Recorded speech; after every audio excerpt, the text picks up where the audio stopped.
News happen around the world. That's why we're going Beyond borders. covering local news.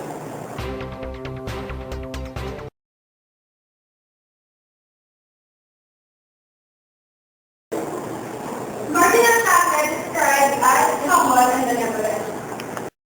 Antonio Tablet is happy and proud to know that the Cardinal is one of the top choices to become the new leader of the Catholic Church. Despite his current position in the church, he remains faithful in the Evelyn according to his family. The Cardinal grew up on the tendencies of the Cavite together with his uncle Latoy, who stated that his nephew was given the faith during his and his wife's 50th wedding anniversary. He also said that Cardinal Tablet remains a normal citizen that he goes to the barber shop on their own feet. Meanwhile, Antonio Tablet's party said that Cardinal Tablet avoids the topic of him having the opportunity to become the new pope of the Catholic Church. Last February 16, at the SM Mall of Peace in Pasay City, 11 countries were conducted on this fireworks exhibition every Saturday until March 23. Last year, Canada passed the competition while Australia and Finland were the second and third placers, respectively. As the host country, Philippines will showcase phenomenal pyrotechnical performance to be executed by Platinum Fireworks Incorporated.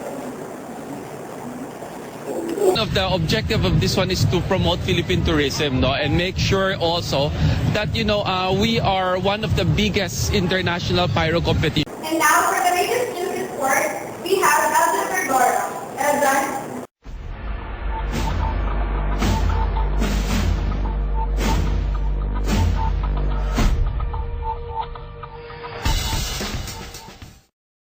For the update. The third latest way to UAPC Women's Volleyball Series. Natal has a solid effort to sweep the best of three series with a crowd of 18,729 in the Mall of Asia Arena.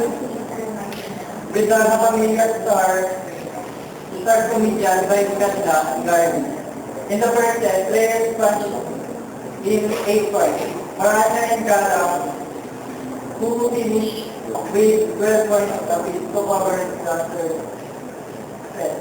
Best for Eljohn Cordora made 14 points for Ateneo, which settled for the second place runner-up for David Rodriguez.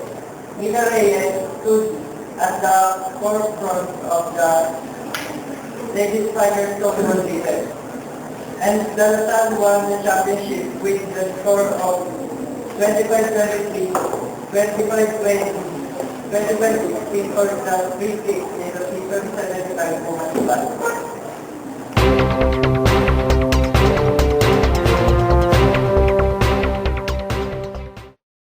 The largest farm in the world, and here are the details from Dyan Tan.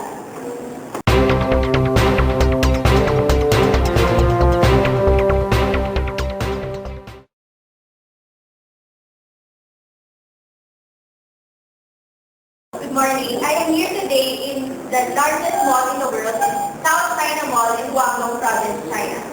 This mall has 5 million square feet of shopping area that considers that it is the largest shopping center in the world. The only problem is, this mall has no visitors, virtually empty.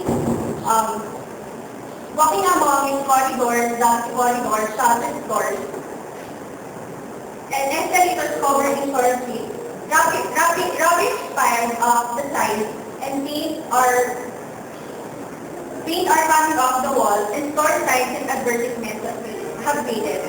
Despite the bombastic design and grand plan, this mall handled only a handful of stores open, and it has been classified as a dead mall.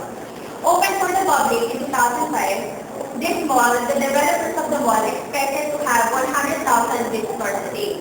But 8 years later, few people that visit the mall today typically hang out with the American fast food restaurant near the entrance or at the IMAX cinema outside the mall. Some people bring their children to the telesubbing as a convenience center. The problem is the location. Dongguan province is a factory town. Most of its inhabitants, almost 10 million inhabitants, are mostly factory workers. So those people don't have the leisure to visit the mall or the time because most of them are migrants struggling to make ends meet. The developer of the South Mall of China said that they are planning to increase the tenants or the occupants of the mall by 80% in 2013. He claimed that the mall has 20% occupancy, but when asked for the specific numbers, he declined to tell it. The company's goal is to increase the tenants, and starting this April, they will promote and make some activities in order to achieve or to reach the tenants that they are going for. I guess the only thing we can do is to wait if they will be successful or this mall will go down the rabbit hole. This is again Dyan Tan going beyond further.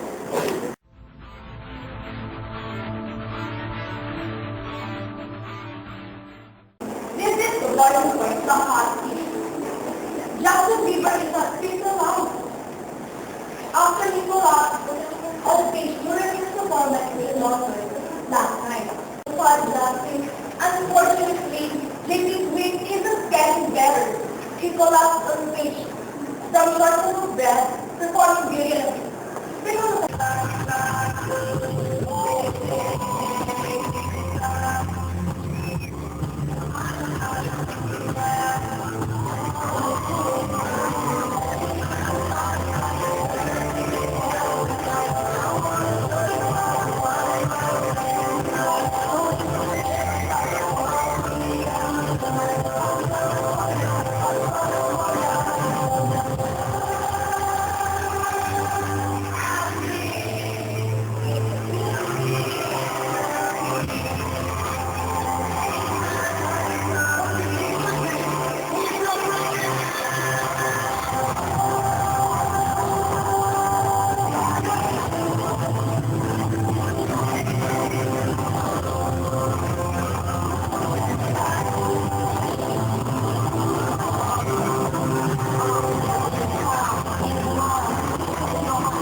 And was given off.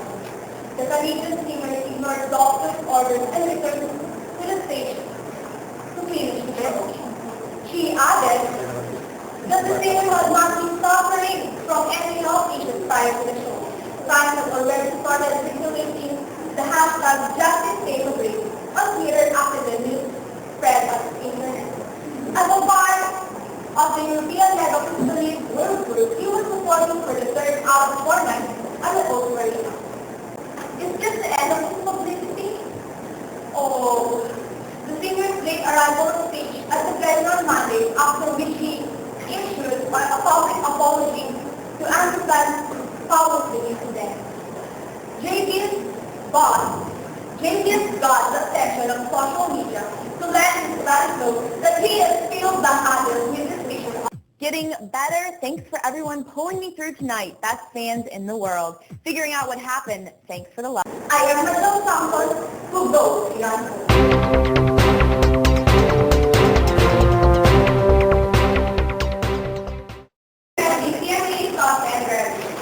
The top 10 of the graduating class of the Philippine Military Academy is already being presented. The students in the list are 4 million, which is the highest among the academic history of our law. The top master of the graduating class is Cadet First Class Tony Lanaka, who grew up from level school. He is the eldest among 3 siblings and said that he was determined to study at CSA because he wants to raise his family for poverty. Second on the list is Cadet First Class Mario Malaki from the Trinidad region. Her inspiration is her 3 older brothers who are now police officers and soldiers. Other women in the top 10 are Cadet First Class officers Jocelyn Advintola, Vanessa Cantor,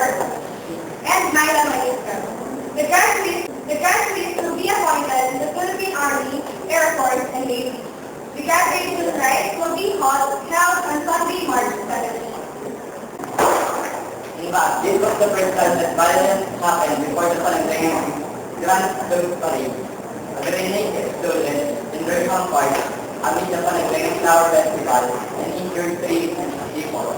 These 3 sustained minor injuries and were taken to the Baguio General Hospital and ended up senseless. Otherwise, doesn't affect the celebration of Palengke. There are a total of 21 clubs who participate in the event, but only 18 are on-site. Ito po ang festival na 4 na oras lang galing sa Metro Manila ay nandito na kayo sa magandang city ng Baguio. Napakaganda ng panahon natin, napakaganda ng ating simoy dito sa Baguio. Napaka-friendly ng tao, walang mainit ang ulo dahil malamig ang panahon. At kami po ang pinakamahabang festival dahil kami po ay 5 weeks long at nasusustain namin yung 5 weeks na celebration po namin dito sa Baguio. So, it's more fun in Baguio. Tara na sa Baguio. Once again, I am Angela Parnala. I'm Jeck Sison, Dyan Tan, New Central.